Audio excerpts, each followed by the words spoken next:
All we want is for our country not to be subjected to decisions made under the influence of marginalized groups with unfair double standards.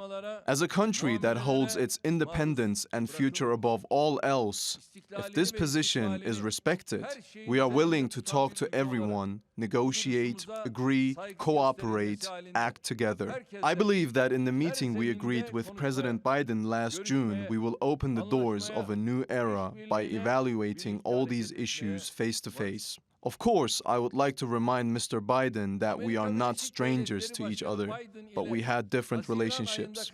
Thanks to him, he was kind enough to come to our house and visit us in our discomfort. As two important allies in NATO, how can you change Turkey to an Armenian lobby that has nothing to do with NATO? Leaving aside the issues that have poisoned the relations of the two countries, we now need to look at how we will take steps from now on. Otherwise, we will have no other choice but to start implementing the practices required by the new level that our relations fell with the announcement of April 24th. Let's speak to Murat Aslan, Assistant Professor of Security Studies at Hasan Kalyoncu University. Joins me now live from Ankara. Murat, good to have you with us. So, understandably, a very strong response from Mr. Erdogan, including not least the point that America shouldn't talk about genocide from its own point of view. What do you make of Mr. Erdogan's reaction? Actually, he overviewed or went through exactly what's happened during these years very briefly and called historians to search exactly what documents exist. If they indicate genocide, we can discuss it, he said.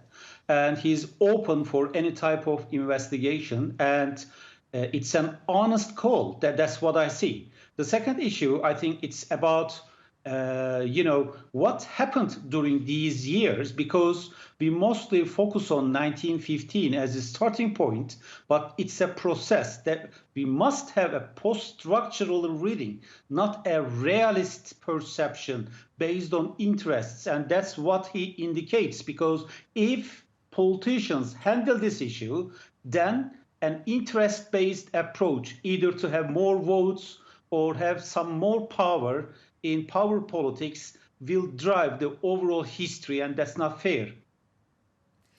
Joe Biden has said he wants better relations with Turkey, but, the two have had several disputes now. How do relations stand now, do you think? President Erdogan indicated the meeting in June as a turning point. If this meeting becomes a fruitful review of Turkish-American relations with a coverage of all the problems in mind, then no problem. That means if they can solve them, no problem. We can look forward. If they don't, or if it continues as it is right now, then I think Turkey will take some measures, either at the regional level or global level, pending to the policies of the United States, either in NATO, in Europe, or in the region.